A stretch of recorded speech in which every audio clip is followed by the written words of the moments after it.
A question on Maloney meeting? So I think one of the things that irritated the president apparently was Powell's remarks on inflation.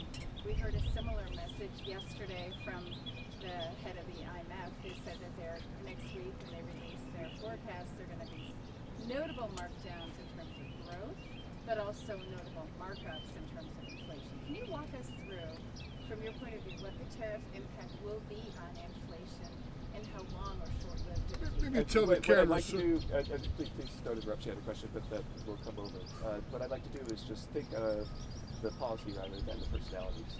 And the policy of this Federal Reserve was to raise rates the minute President Trump was elected last time, to say that the supply-side tax cuts were going to be inflationary, even though supply-side tax cuts can give growth without inflation, to not go out there on TV and at IMF meetings and warn about the terrible inflation from the obvious runaway spending from Joe Biden.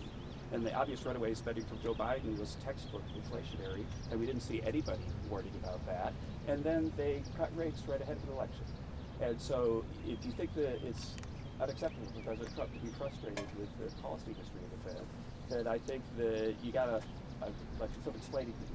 And so I think that we'll see what the record is. But right now what we're seeing is that the tariffs are onshoring activity at a remarkable rate, that capital spending is moving towards an all-time high, that the jobs numbers were way better than we expected, maybe about 70 or 80,000 jobs higher than we expected last month. And so President Trump's policies are working, and meanwhile, inflation numbers have been going down. And so against that backdrop, to have everybody who refused to warn about the runaway spending, out there saying, oh, this is going to be a catastrophe for inflation because of tariffs, means that people need to improve their models and improve their messaging. With that, I'd like to keep going. A question on Maloney.